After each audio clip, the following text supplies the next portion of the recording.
Hi, now we are back officially. I hope you all can see me. Karibuni sana to this webinar as we wait for more people to join in. Actually, I'm really trying to be one of those time cautious people and not behave like a Kenyan that I am. So I think we'll start as we just wait for more people. Hi, David. As we wait for more people to join in so that we can have this conversation. Hi, Joseph. Kindly switch off the camera. Awesome. Yeah, Karibu sana. I hope you know Kiswahili. Today I am here to I, floss with my Kiswahili, guys. I do. Hi, Maureen. Good to see you. Good to see you too. Yeah, Anyways, today's conversation is really interesting. And in all honesty, I have not that I have not done my research. Today I am just here to be wowed by our beautiful, awesome. You all saw the poster. That baby is pretty. She's going to turn off on her camera soon and you're going to see how gorgeous she is. So this conversation is an interesting one outside our scope, but someone suggested it and we were like, you know what, here we don't discriminate topics. If it's something that is in your heart, it is a conversation for us to have. So we'll be having the conversation on sexual healing by an incredible Makofi. Let's clap for her as I continue to introduce her. Let's keep clapping. Joseph, your hand is already up. Okay. Yes, let's clap for her. So I want to introduce her. She is an awesome, awesome, awesome baby girl. She's also a psychologist, and we cannot. I personally cannot wait to drink from her cup of knowledge. I know she has a lot of it, and she has been on my phone texting me how she will do this, so I know she's well prepared. In the count of three, we will introduce Abigail is here. Hi, Abby. We will introduce Paris. Hi, Maureen. You're good? Yes, na wewe? Mimi niko fiti. Acha ni introduce mrembo wetu, the in-house therapist for Oh, today. all right. Awesome. So let's put our hands together for the great, the legendary, the beautiful. Guys, we are not clapping. Why are we not clapping? The beautiful Peris. Karibu sana Peris. Hi guys. Ume overhype, honestly. I'm just like, what? How do I live onto that? You've overhyped. Hi Hi. guys. hi. So, hi Joseph. Today's topic is sexual healing. Now, honestly, Oh, yeah. nikifikiria sexual healing, the first thing that came to my mind was this song. I know everyone knows it, and I know Marvin which Gaye. song you know. I Joseph, can you uh, mute yourself? Okay. so this is the first thing that came into my mind when it's the song for sexual healing, and somebody actually told me I should play it. So I am playing it because you requested. You know yourself.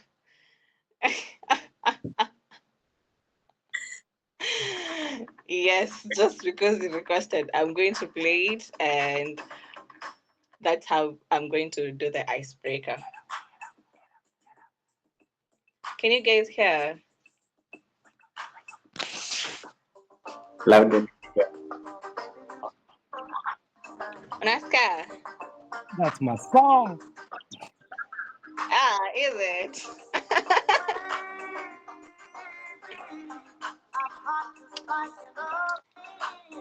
I'm very sorry, baby. I can't hold it much longer. It's getting stronger and stronger. When I get that feeling, I get a sexual healing.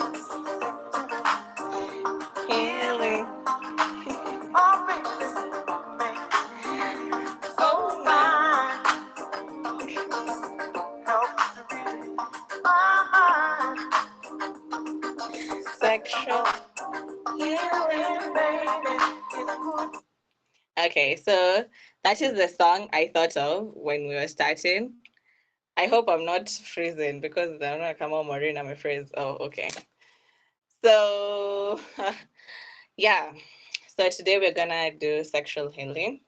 It's a topic actually, I've been thinking about it and what I should speak about, and it's been a quagmire because there is a lot to talk about it. It's complex and deep in its own state, but I hope I'm gonna pass the knowledge. So I think Maureen has the Maureen, why are you frozen all the time? Okay, good. Has the Canva. So we're gonna start if it's okay. And while we're continuing, this is a conversation. It has refused on If my you have side. any, It has refused to well, too open. bad. Look at the link I've sent you and try opening that link. On WhatsApp? So, like I was saying, it's a conversation. If we are at a place and you feel like you want to chip in, add on, please feel free. Feel free.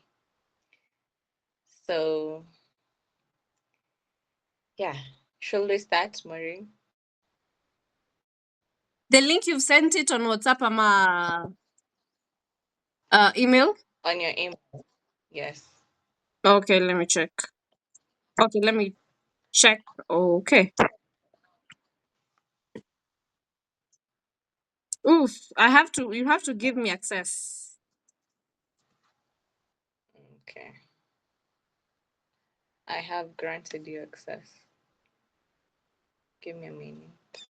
A minute, kindly. You can go on while we sort this out.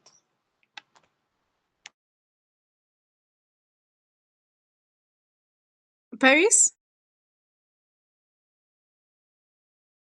I'm granting you access, but as we grant access, what is the definition of you guys? What do you think sexual healing is? Yeah, what do you think sexual healing is?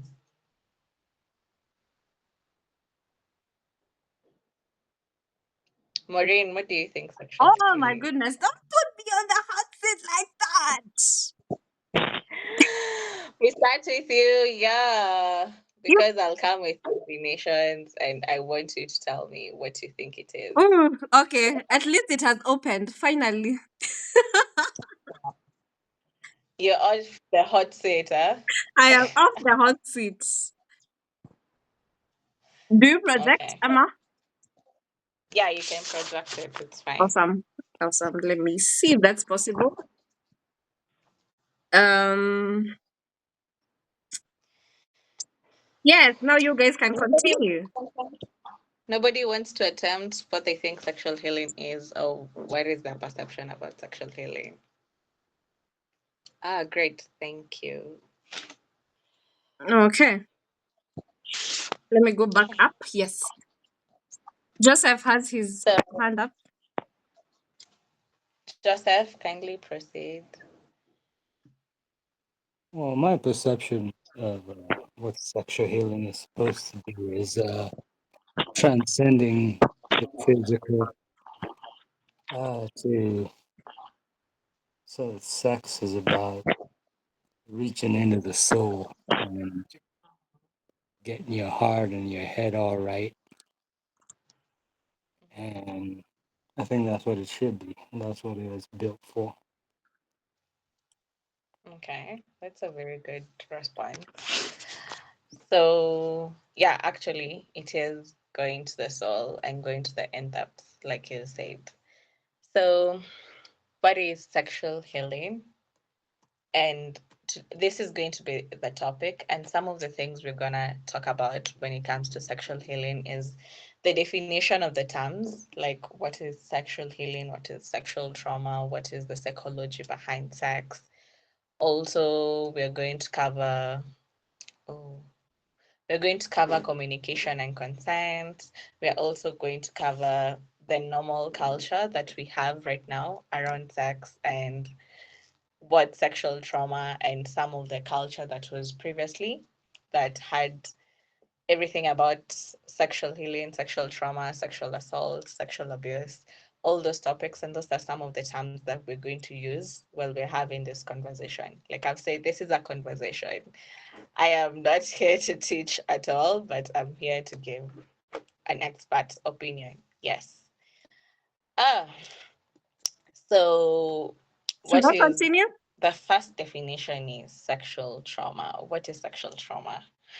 So, sexual trauma is okay. What is trauma generally? Trauma is when you are, re- it's like when, in layman's language, it's like when you're replaying an event that happened to you that was wrongful or that was endangering. So, when you put that term into what sexual trauma is, it's a physiological and psychological challenge that you have endured out of something like sexual assault. It can be rape, sodomy, or it can be also the things that we are told as a child. For this, in sexual trauma, it can be the physical act, like the rape. Somebody raped me, somebody defiled me for kids, somebody sodomized me for male adults and female adults too. But it can also be the psychological things, like you're being told that your boobs are not as pretty enough, or your genitalia as a man, your penis is not as big enough, or the shaming that comes or the guilt that comes when people are talking about you in a sexual way. This can happen in any period of time, whether or not you are a child or you are an adult, okay? And that can bring challenges and it can bring a way that you are negatively surviving and negatively going on with life into the day and day in. So, how do I'm going to give a scenario whereby you like right now I'm 25 years of age and I might be having a partner that is, you know, sexually assaulting and sexually abusing me, but in a psychological way. They keep on telling me that I'm not um what is this word? What is the layman word? Mnasemanga, you're not juicy enough, or what is that word? Yeah, like you do not lubricate well enough. So it brings shame when I'm doing sexual intercourse, right?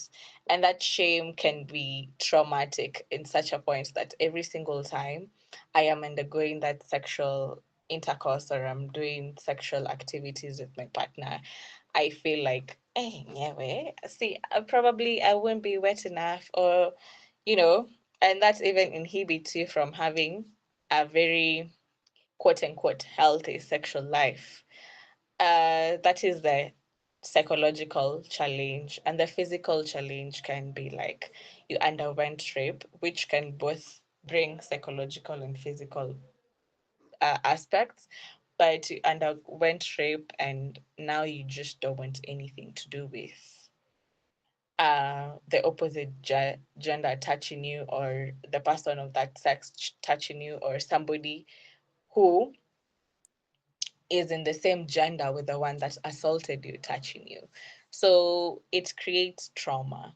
And that is the root of the sexual healing. When we're talking about sexual healing, we have to go back to the healing of the trauma.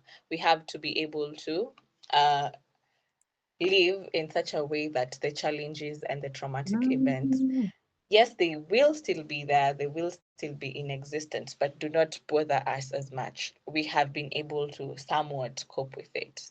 So that brings us to a second definition, which is sexual healing. Sexual healing, it refers to going back to the balance, the normalcy, whereby you are able to have sexual interactions with people, you are able to have sexual relations with people without feeling guilt or some form of, shame or some form of disgust. So at that point, we say that you have attained sexual wellness, and also it comes with with a sensation, because at some point when you have undergone sexual trauma, when you feel like you're getting turned on, or when you feel like you are experiencing an arousal, you might want to diminish that feeling because you have had a traumatic event, and you might feel like you're not justified enough to continue relating sexually with somebody just because you were victimized previously. So when you attain that balance, when you attain when you are at a space whereby you have dealt with your trauma and you are coping right now, we can say you have attained sexual healing. The other definition is the psychology. At this point, we'll take psychology as the mental characteristics or attitude of a person, because we're talking about sex and the sexual healing. So, your characteristics and attitude as an individual when it comes to the sexual part, um, not the sexual part, sorry, the sexual activity. Sorry about that. Yeah, that is what we're gonna talk about. So, um, I'm not sure where Maureen has went, but I think we should continue if I'm that's sorry, I'm okay. having problems, but let me sort them out in a few. Okay, it's fine. Um, so as we proceed, first we need to know what is the background of sex, or how was sex introduced to us at an early age when we were children. Right now, what is our conceptualization of sex, or what is the rationale behind all this? Because I'm so sure some of you just came into your teen years and probably your bros introduced you to it, or you figured out your sexual preference, your sexual desires at a later time when you had just experimented with people because it was the norm or the culture. So, the first thing I'm going to explore about is the psychology of sex and how soon was sex introduced to us as individuals. So, this is interesting because sex was introduced to us during our development. Okay, even during our conception, because we all are here because of sex, honestly. Everyone exists because of intercourse, coitus, sex. Like, we wouldn't have been here without it. But it was introduced to us with something we called psychosexual development. What is that? What is psychosexual development? Um, it's when you as an individual develops personalities due to your childhood stages. Okay, what do I mean? So let's say right now I get a baby, and the baby is growing up. So when the baby is growing up, they are going to develop certain personalities. Everybody says, I'm an introvert, I'm an ambivert, I don't like talking to people, I get socially anxious and all that. That is a form of a personality trait, right? And these personalities are developed while you're a child. And how is that about? So, everybody, I'm so sure by now you've heard about somebody called Sigmund Freud. So, Sigmund Freud is the pioneer of the psychosexual development. His theory is that we have, what is this? Erogenous areas. Erogenous areas are where we develop pleasure from, where we derive pleasure from. So when you're a child, when you're suckling your mother's breast, your source of pleasure is the mouth. That's where you get pleasure from when you're suckling. It's the mouth. So when you're potty training, your pleasure will be your anal and all that. So according to Sigmund, we are introduced to the pleasure places and the pleasure principles through our erogenous like spots. That means that um that means that sex was introduced to us as humans at a very early age. And when you are satisfied in that particular stage, let's say you are in the oral stage, whereby you derive pleasure by suckling, when you are satisfied at that stage, then it means you have like ni kama umepita vizuri, ni kama umefanya exam ukapita, okay? But when you have not developed, you become fixated. So how does this come in the world of sex? Because when you become fixated in your oral stage, you start putting things in your mouth because it's still your your pleasure point where you derive pleasure from, right?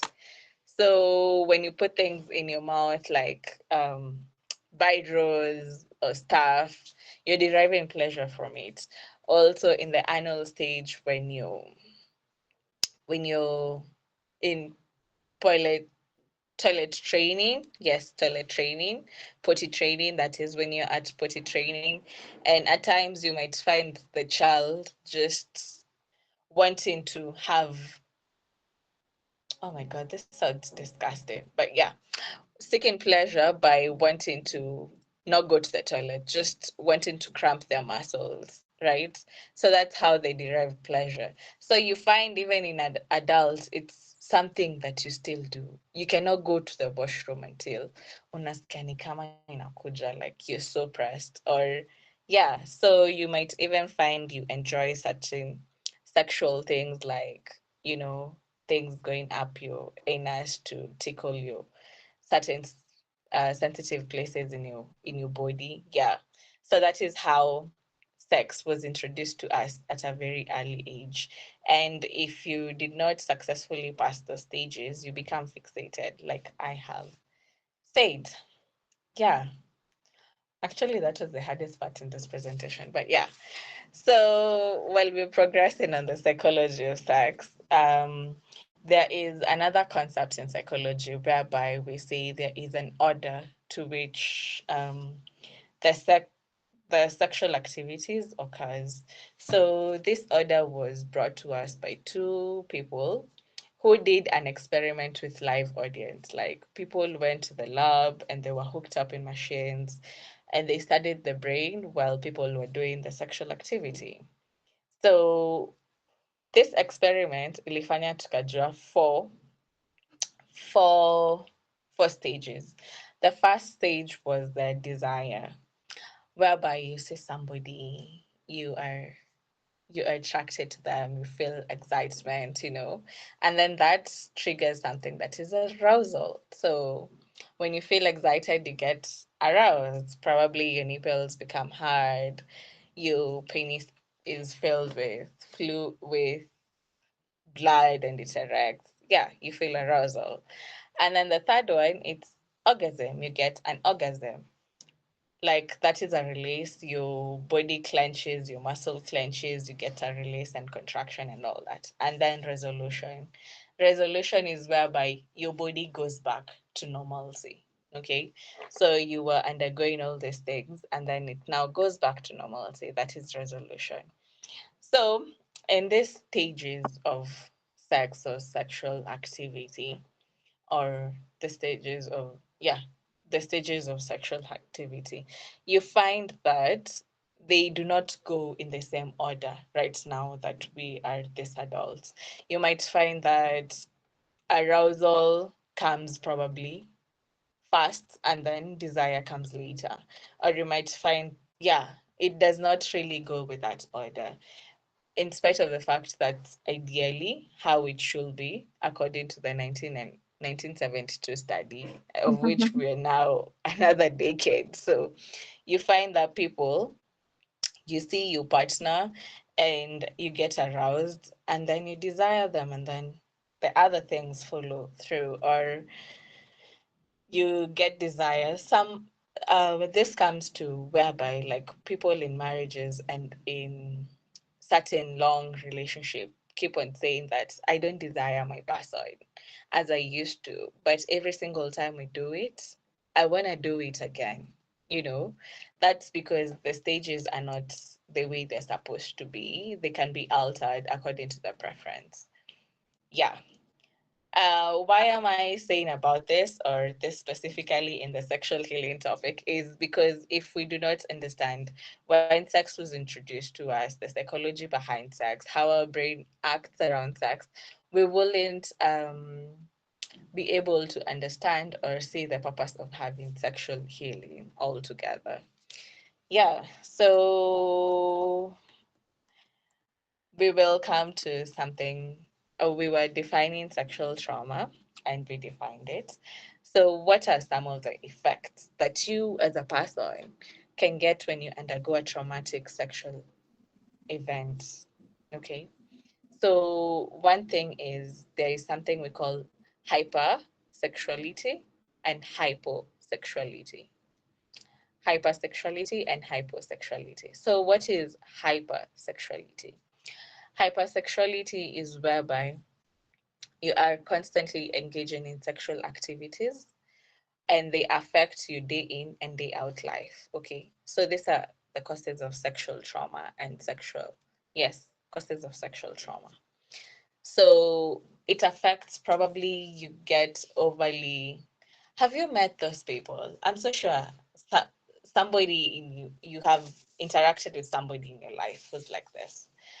Bear with me for a minute. Those people that you find who are always yapping about sex, who are always showing you dildos, are always, and it's extremely excessive. Also, excessive in that it's beyond the norms of the society. So you find they're always, telling you, yo, yesterday I bagged a body, we did this and this, or, I'll just have sex with him and then I'll figure out things out. Or I'll just, sleep with this one and then this one and then I'll wait or something like that. So they use sex as a form of a coping mechanism to get past their trauma, which is unhealthy if it's done excessively. Okay. So you find that they engage in hypersexuality, they engage in sexual activities excessively so that they prove that, I did undergo trauma, but I am overcoming it by, so you see, I'm carrying out sex, so probably the trauma is not there, you know and that they do not realize that that is a bad habit that they're incorporating, that that is a bad thing that they're adapting. It's just a way of them escaping by trying to convince us all that since they are participating actively in sexual activities, that they are all healed or all stuff. But that is a coping mechanism that comes as a result of sexual trauma.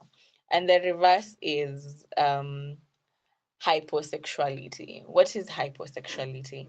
Hyposexuality is whereby you find a person is disinterested with sex totally. They do not want anything to do with it. They are not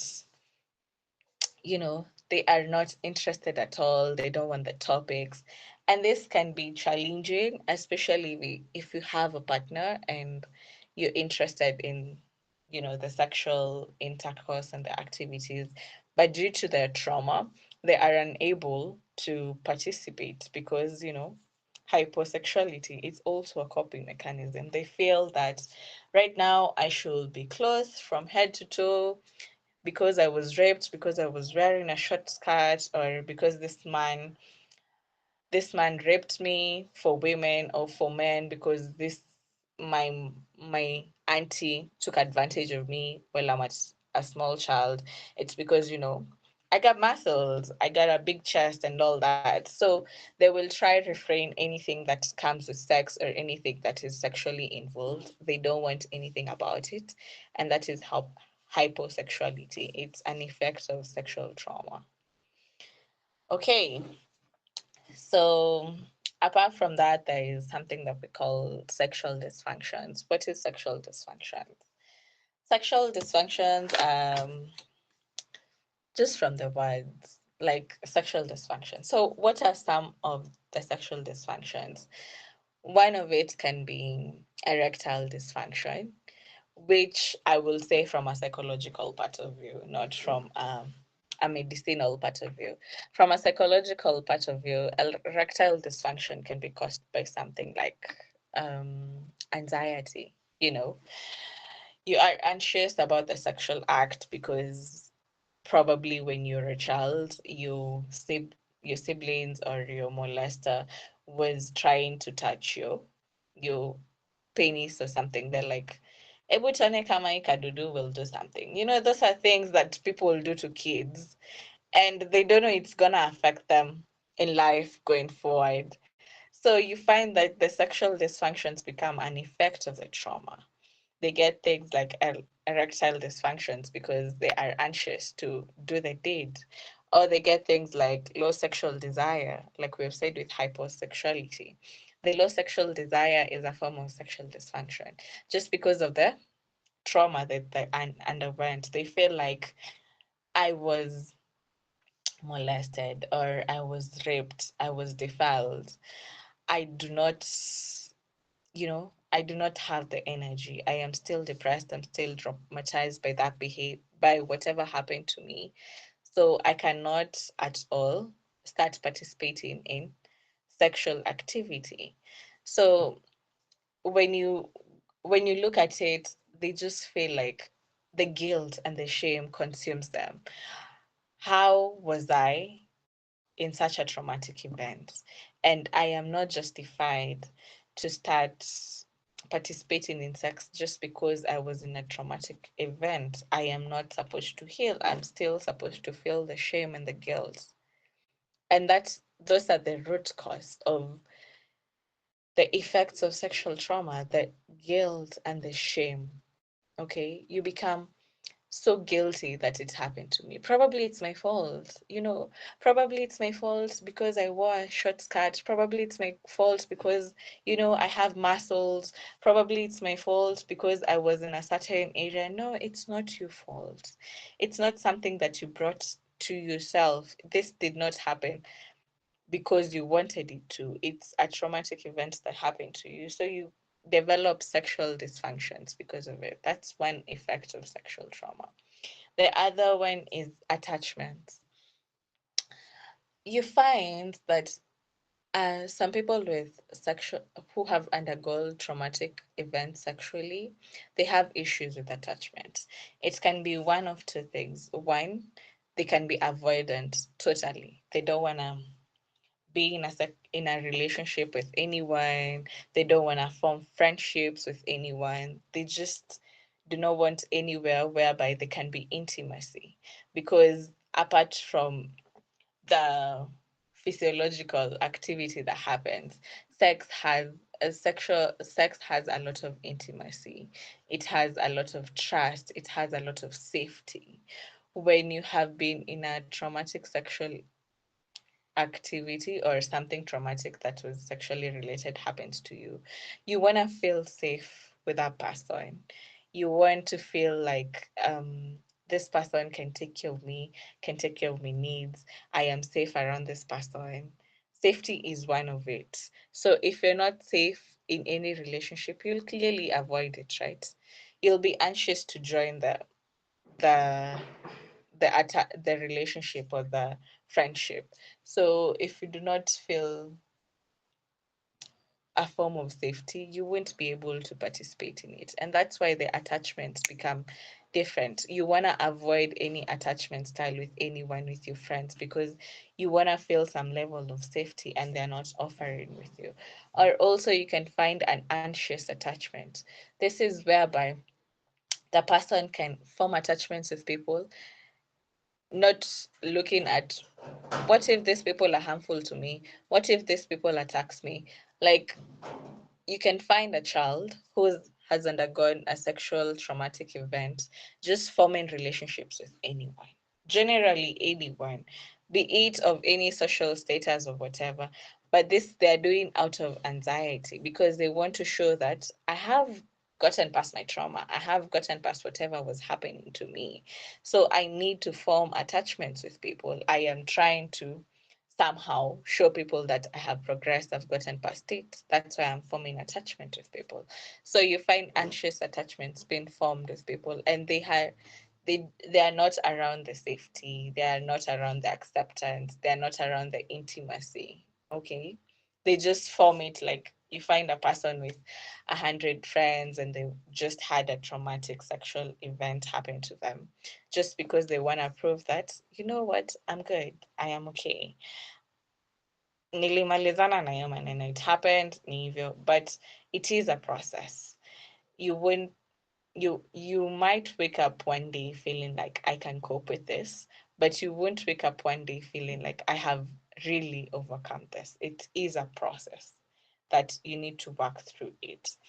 Some other effects that you can undergo is psychological issues like PTSD. PTSD is post traumatic stress disorder, whereby you have, we say that you get PTSD after, um, oh my God, after 2 months of the stress occurring.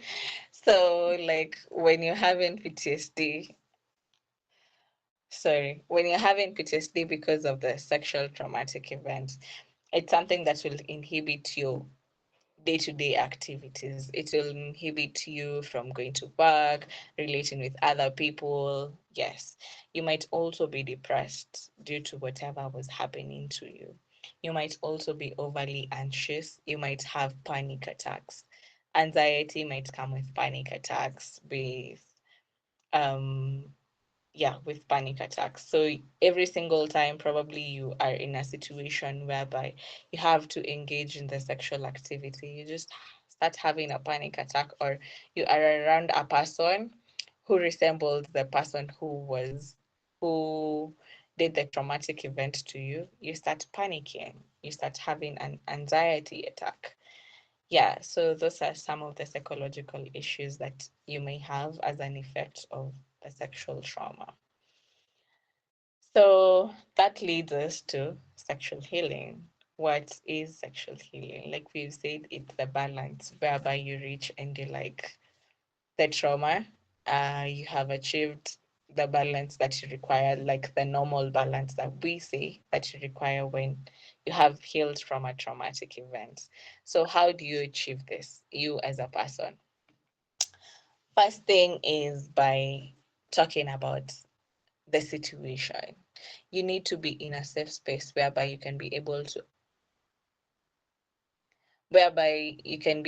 to accept yourself. You can be able to discuss the situation that is going on. You can freely say, you know, I have been at this place and something has been going on to me and I feel like I need to talk about it. That is when you are able to say, I I want to talk about this. I need to expose myself to this so that I can easily heal. You can also see a therapist. I know there are several here in this space whereby I will recommend them. They're highly good. You can see a therapist to work with you in the therapeutic way.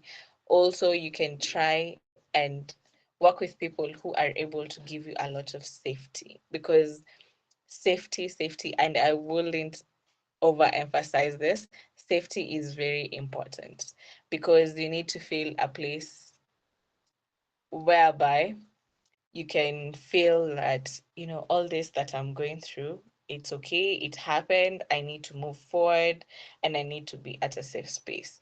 I heard somebody saying that they were raped at a very young age by their stepfather, and after they were raped, when they started going through relationships and they were dating, their partners will be like, when will you get over the fact that you were raped? When will you get to a point whereby you accept that hiyo ilifanyika and you can start a relationship? You see, when you're having people like that, definitely it will affect your healing process. You won't be able to function fully. So you need to be around people who are going to give you a lot of safety and support, who are going to be there for you and who are not going to diminish your feelings and whatever you're feeling. Yes. So, and the last thing that I would like to talk about is communication and consent. One of the thing about the sexual trauma happening and the sexual activities happening and sexual trauma being brought by rape, sodomy, um, what is this? Defilement, it's because there is no consent. Okay. So you might find that what is consent actually? Consent is agreement between participants to engage in a sexual activity. And the rules of consent, first, it should be very clear. You should say, yes, I do want to engage in this activity. Two, I am volunteering to engage in this activity. Three, I am in the right sound mind to consent to engaging into this. And four, ongoing consent. So I'm gonna touch on them as I go. So what is ongoing consent? Ongoing consent is whereby let's say I have started a sexual activity with my partner or with the whoever I'm starting it with, and it reaches a point and I say no. They know she'll stand.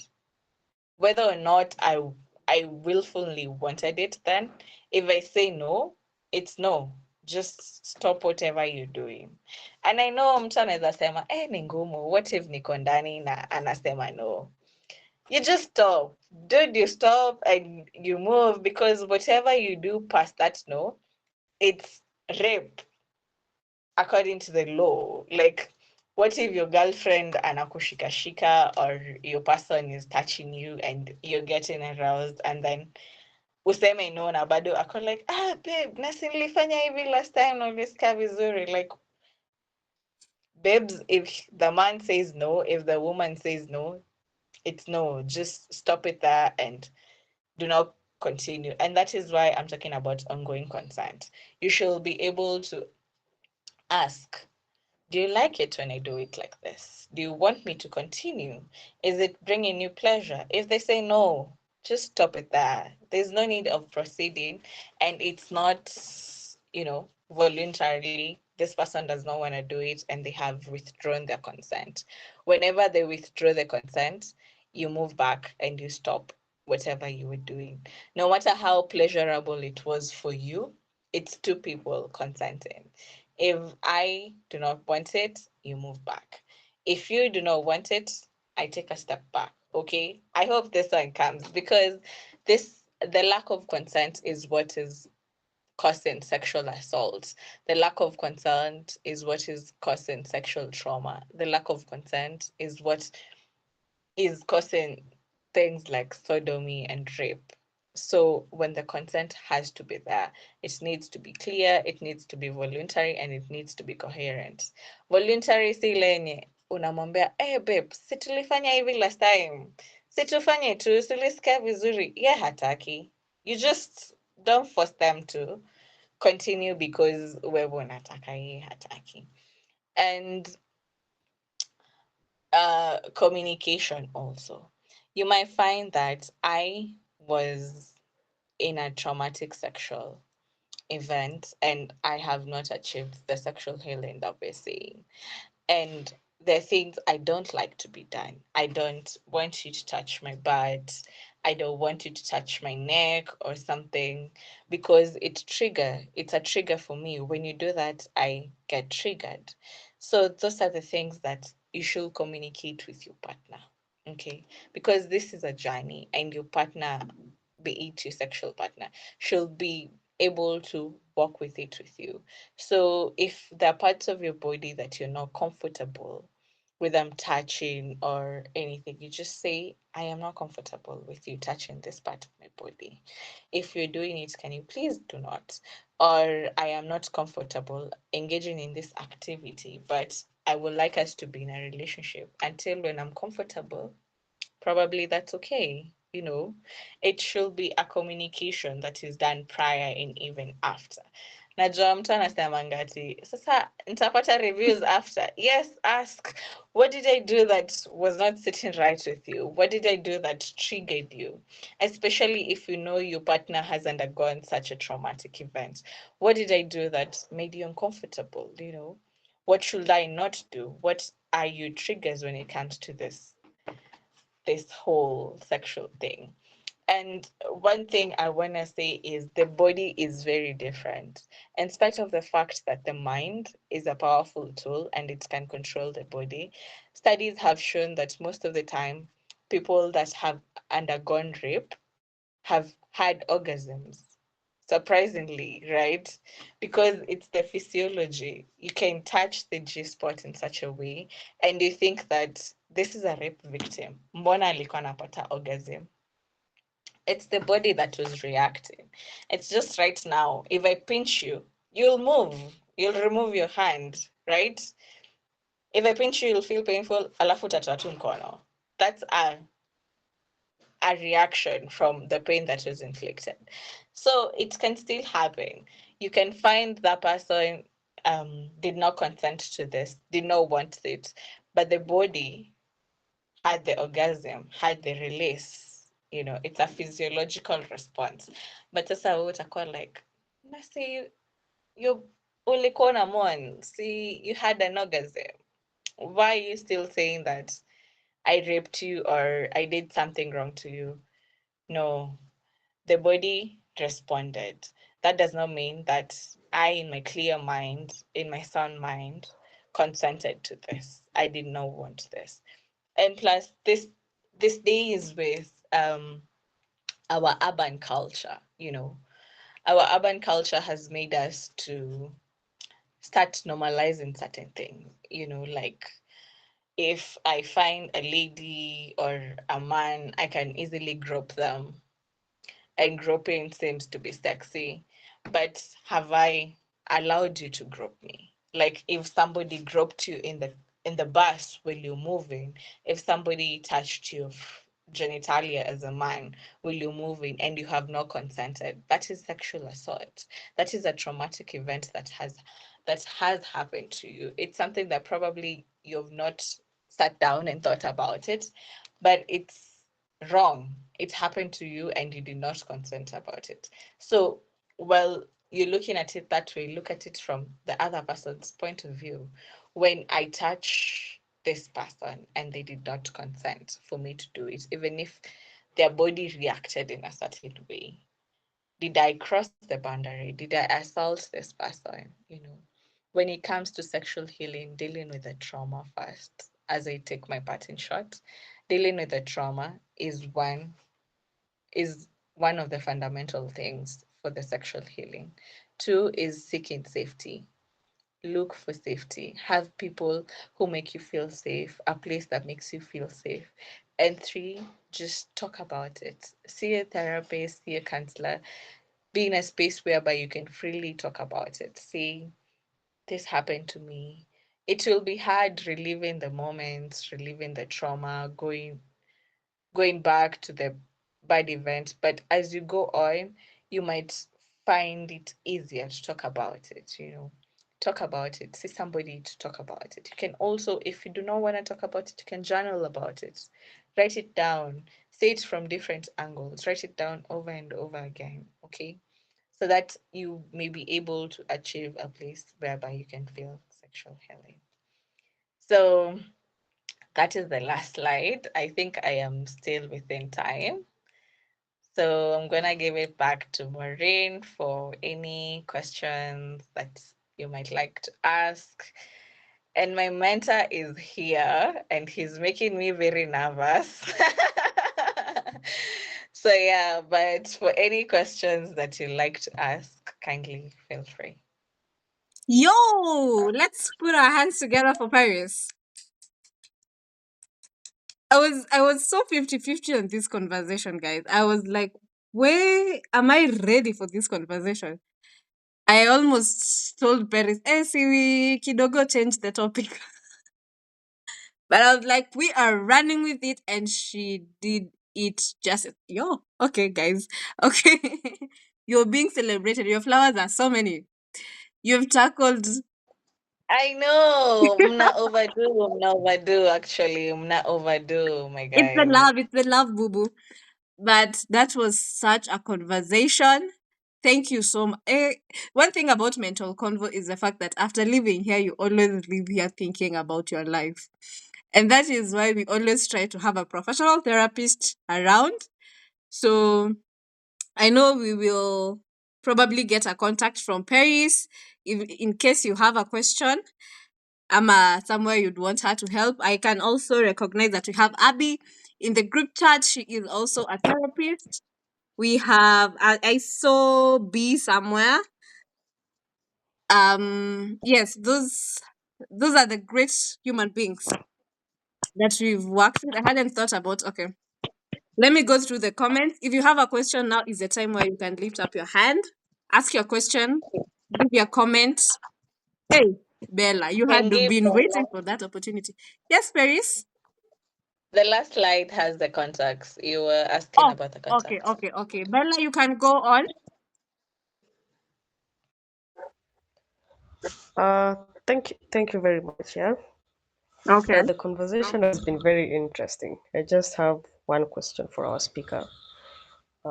Nowadays, you find people with weird fetishes and weird things that they like to explore and like to do. Does it fall along the lines of like dysfunctions, or is it now just a normal fetish? This is a very good question. And weirdly enough, a few days ago, I asked my best friend what she thinks the definition of sodomy is. And she told me that sodomy is sexual intercourse through the anus. And I was like, yeah. So do you think anal sex is sodomy? And for a minute, she was like, let me confirm. I'll come back. And then she later on was like, anal sex might be sodomy. So, but anal sex is with consent, right? And sodomy is without consent. What is the point I'm trying to derive? A lot of things that were as termed as sexual dysfunctions back in the day are no longer sexual dysfunctions now. But that does not negate that some of the fetishes have been clinically proven by psychologists to be sexual dysfunctions. Okay. For example, Notika tukijua. Naona ni kama unaniweka kwa spot, Bella. I think you're doing this intentionally. Are you? Well, these are the kind of discussions that people talk about huku nyuma ya tent. Ah, okay. So I know the first thing mnataka kuuliza ni kama fit fetish ni sexual dysfunction.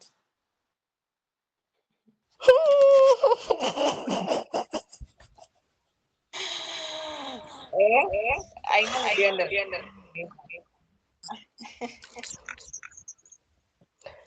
Tukianza kuuliza direct questions, I think will take long. I think we'll take the next question. Yeah. direct questions. Okay, I'll answer. Some of the kinks that are right now have been part of the. Yes, Nell. Yes, Nell. Najua Nell anataka ku take this one. I think I can answer, and you can correct me if I'm wrong. Am I audible? You are. Oh, okay. So usually for something to be termed as a dysfunction, it should hinder your normal activity. For example, if you have become so obsessed with feet that you cannot work, you're staring at people's feet at work, unafuatafuata watu wakienda kutoa socks, that now becomes a dysfunction. Well, yes. So for the guys that look at us, is that a dysfunction now?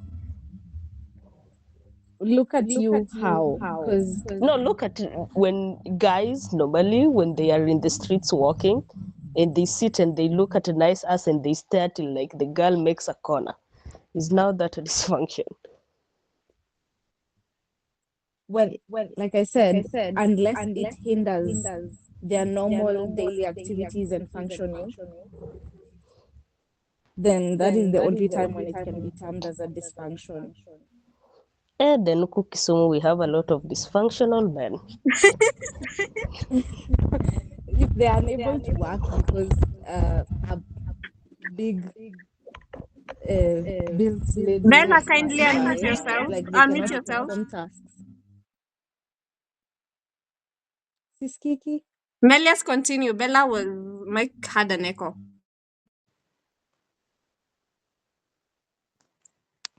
Oh, sorry. So if someone is unable to function simply because they have seen something that is attractive, maybe they are attracted to feet and now they cannot work because all day long they're thinking about feet. They are admiring people's feet in the office. They are going out of their way to look for people's toes or feet or whatever. Then that is when it becomes a dysfunction. Like, that is my psychological, my knowledge of what now where the treatment part comes in. Similarly, if someone has been, of course, there is the casual looking at someone's behind or chest or just admiring a beautiful person. But if you are unable to work every time or you go out of your way to sort for content for these beautiful people, to just stare at them to the point where you cannot fulfill your daily functions.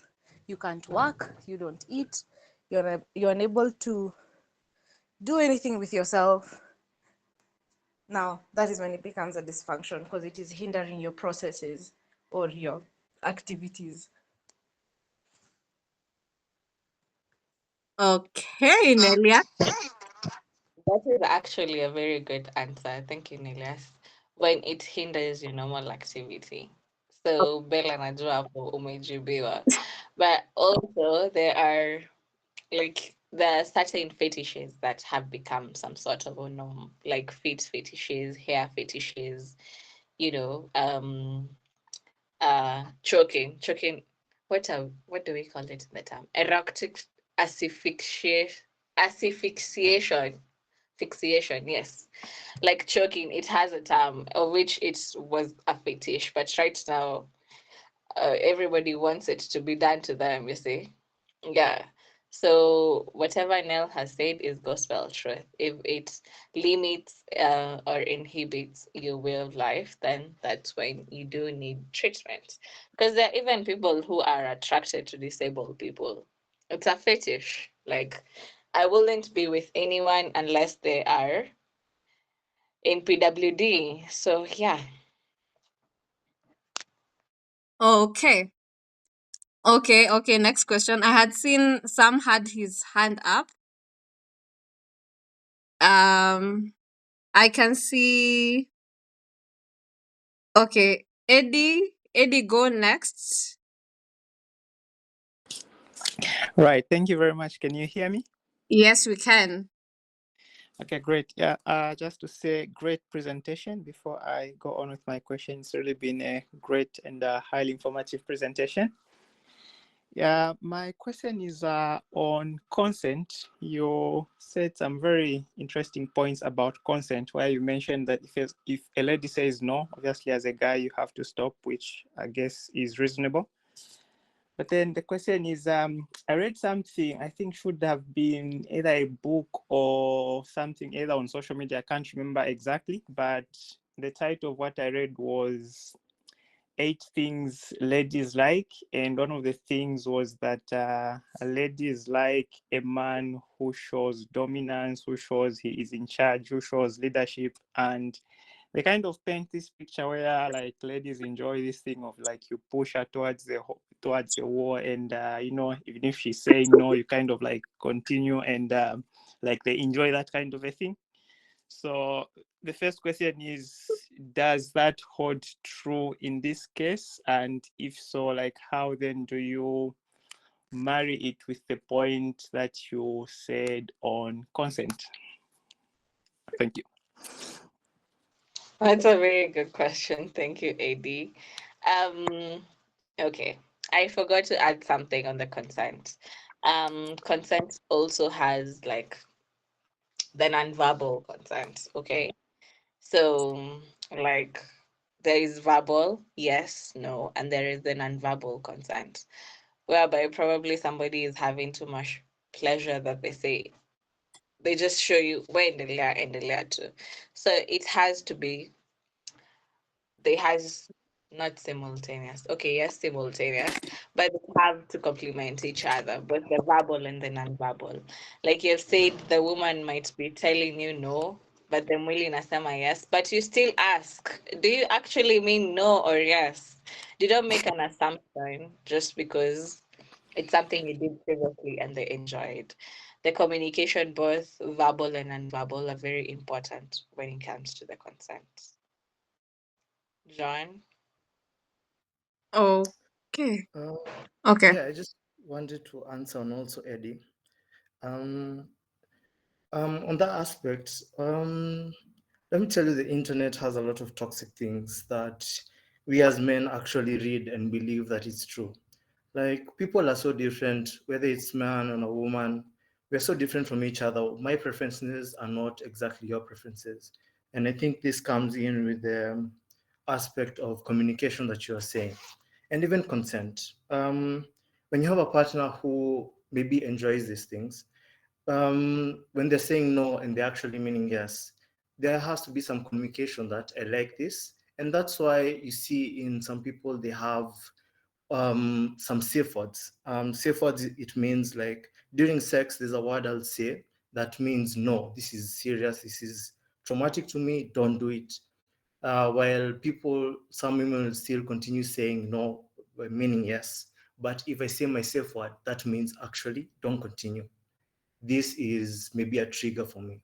And that comes in with the aspect of having consent while also that preferences in sex. Yeah. Well. Okay.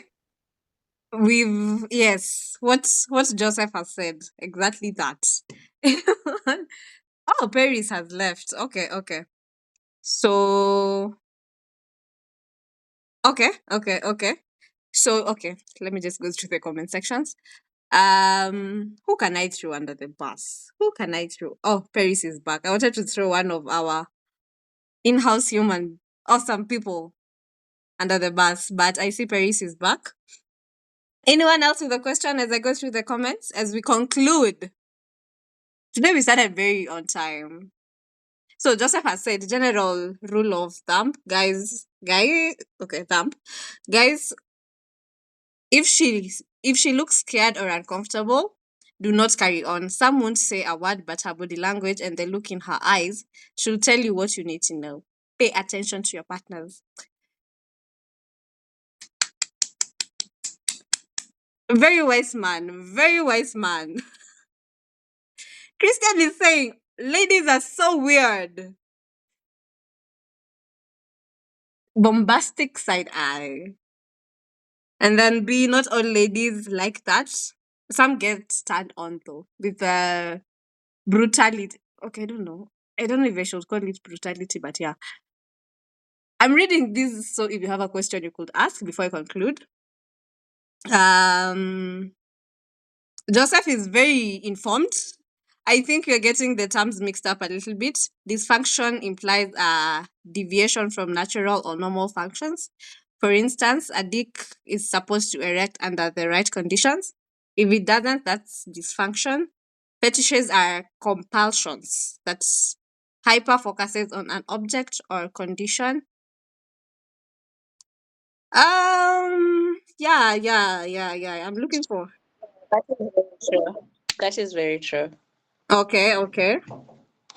Joseph also says, I like the idea of both parties understanding that it's okay to change their mind about carrying on. I find it as an opportunity to have a good conversation. Yeah, yeah, yeah. I think we are done. If there is no other question, forget about what you read in books and see in movies. Most of it is cap. Real life is quite different. Please take note. Take note. That is a really head-on point because movies can lie.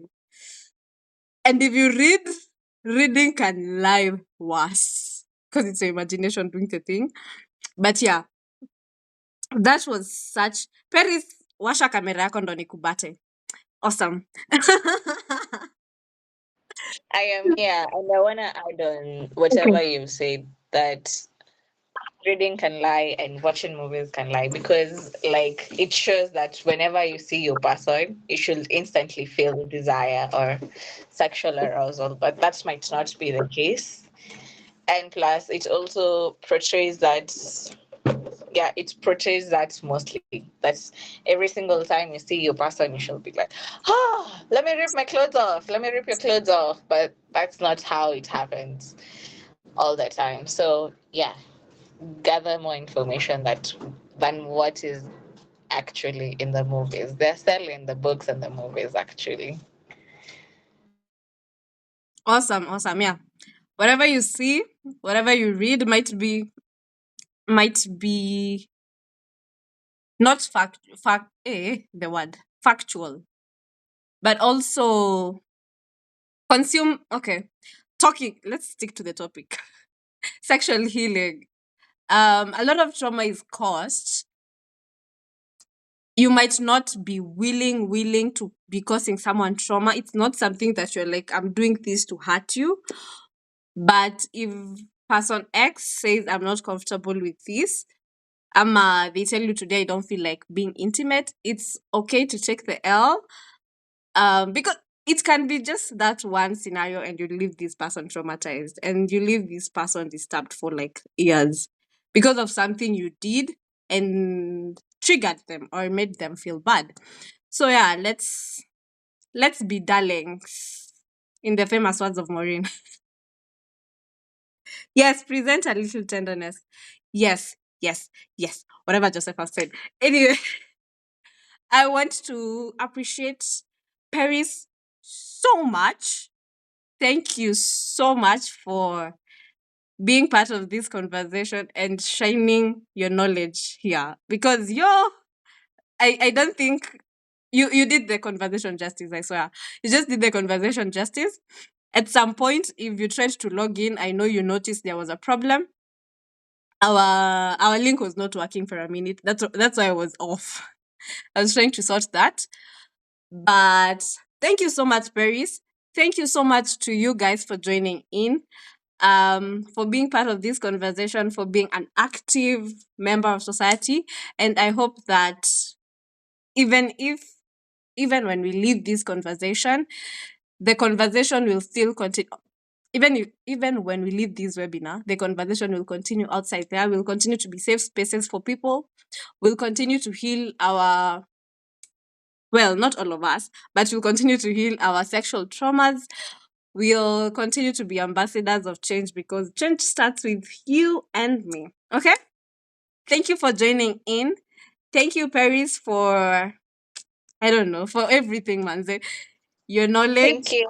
Thank you for having me. Thank you for having me. Awesome, awesome, awesome. I think this is where we end it, guys.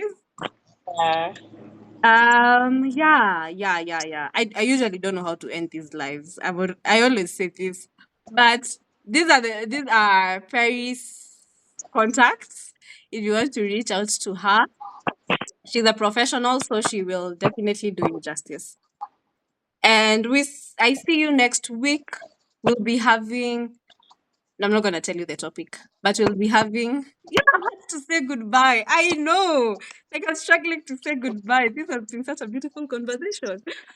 Anyway, no, this is what I say seriously. Kwaheri, have a good night. Stay happy. Can you share the slide if it's okay? Send me your email. But the link of this will be on my YouTube channel. Oh yeah, it's gonna be on my YouTube channel. So see you next time, I guess.